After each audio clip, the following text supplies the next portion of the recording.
Communication manual, and his evaluator is none other than Mr. John Gentithis.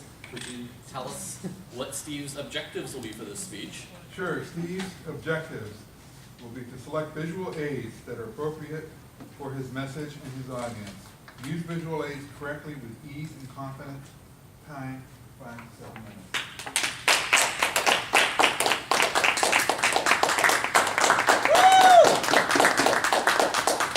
Steve's Cockney accent from the East End of London means that he is often not understood by the average Americans at large. He's been a member of the Advanced Club for more than a year now, and so he thinks it's long time that we all learn to speak Cockney. Please be ready to expand your vocabulary by learning Cockney with Steve tonight. Please join me in welcoming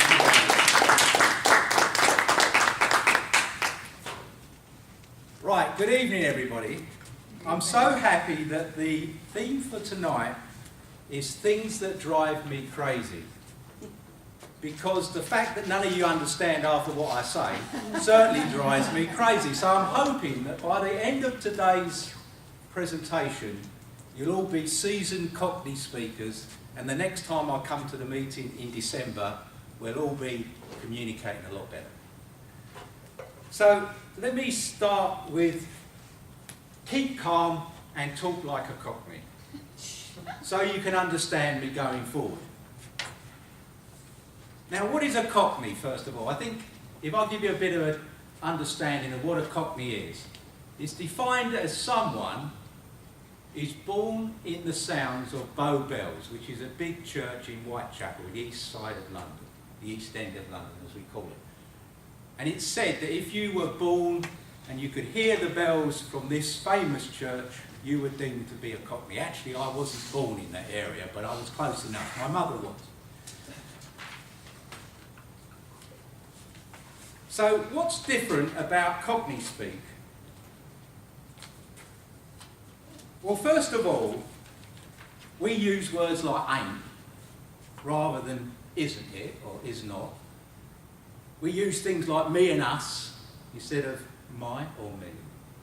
We use double negatives like I didn't see nothing or nothing for you. And we use our own language, which is called rhyming slang. And I'm going to go into that a little bit later on because that's a whole language in itself and I don't want to get you too confused at the beginning. Now this is going to be a two-way presentation because I firmly believe that the best way to learn is to practice. So we're going to practice as we go along. And we're going to go through some of the Cockney vocabulary and I'm going to ask you to guess what I'm saying and repeat after me. I'm sure it's going to be a great deal of fun. So the first thing I want to talk about is pronunciation, so phonetics, as we call it. Who here saw the film The King and I? Not The King and I, sorry. The King's Speech. Oh, quite a few of you. Well, you'll be pleased to know this is nothing like the King's Speech because he spoke the Queen's English, not Cockney. So just get out of your mind first of all. I'm not going to speak all like that. I'm going to speak proper English. So the first thing that I want you to learn is the first phrase, which is a very common word of ours, how much is it? Any idea what I'm trying to say? Michelle? How much is it? How much is it? How much is it? How much is it? Very easy once you get used to it. So inquiring about the cost of something, you would say, how much is it? Let's practice it. How much is it? You're getting there. Okay, the second one would be £1/4. Now what are we talking about there? Any ideas? Anyone going to guess? Hamburger. A large hamburger, exactly. So let's practice. £1/4. I want a £1/4. £1/4. You're getting it, you're getting it. So the third one would be thanks. Now what am I saying there? Thanks. Thank you. Thank you. You don't have to worry about the you, you just say thanks. Thanks very much, or thanks a lot. You know, you're saving on that extra word. There's nothing need to say to you. So there we got, how much is it? £1/4, thanks. Let's go on to stage 2. A motor. Who's going to guess what a motor is? You gave it away. Oh, it's a car or motor vehicle. Sorry, I'm losing track of myself. So a motor is your average car. So if you're going to say, I'm going for a ride in my motor, that's how you would say it. Let's practice this. Motor. Motor. That's it. You're there. Don't worry about car or vehicle, as they say in America. It's a motor. So the next one is, what do you reckon? Any ideas?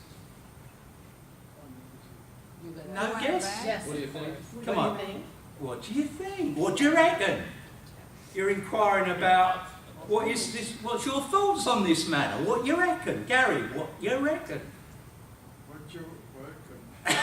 You're there. You're there. I reckon. And what about wombats? Any idea what that would be?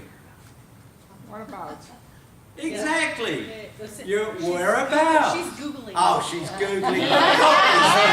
That's cheating. So then we got motor. What do you reckon? And wombats. The next one, Daniel. What do you reckon that is? Come on. It's easy once you get into it. No, it's going downhill, isn't it? I'm going downhill, going down an incline, aren't I? Going in the downward direction. Nice. Downhill. Think. What's think?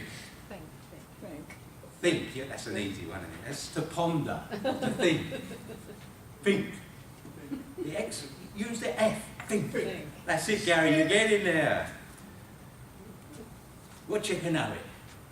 Wouldn't you know it? Wouldn't you know Yay, it? Gary. Gary, Oh, there you go. Gary. Wouldn't you know it? So we got Daniel. Think. What do you know it? Wouldn't you know it?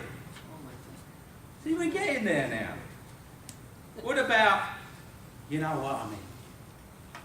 You know what I mean? You know what I mean? You know what I mean, Gary, don't you? You know what I mean? You know? Do you understand my sentiment? You know what I mean? So, Daniel, think, you know what I mean. So what do we mean by, no, the sum total, oh, amount, the sum total, amount. How much is it? Amount, the sum total. So, let's move on to rhyming slang, because this is a whole new language in itself. So, when we talk about rhyming slang, we use words that rhyme with the word that you're trying to use. But then we cut it down. This is going to be a whole new subject for another discussion at some stage. I'm just giving you a snapshot of this. So, brown bread is dead. Dead. Brown bread. A butcher's is to take a look at something, because it's a butcher's hook, look. Butcher's hook, look. So I could say to you, I'm going to have a butcher's at it. It means I'm going to go and have a look at it. It's a butcher's. Sorry. Duck and dive is to hide. Adam and Eve it, would you believe it? Pen and ink, bad speak. Trouble and strife is the wife. This is just a snippet, because this is a whole new subject in itself. So, to wrap up, because I'm on my red light, now, if you practice, you can all speak Cockney. So, let's go out with a gall blimey governors. Now you're one of me own, you know. Come on, gall blimey governors. Now you're one of me own. So, if you could all practice this next week over Thanksgiving, you know what I mean, me old Chinas. China is a plate, China plate mate. By the next meeting, we can all have a proper conversation in Cockney. Thank you very much.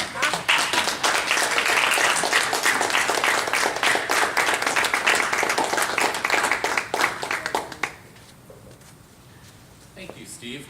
As many of you know, I grew up in Boston, and I think the Boston accent is a gateway to Cockney. I understood some of that.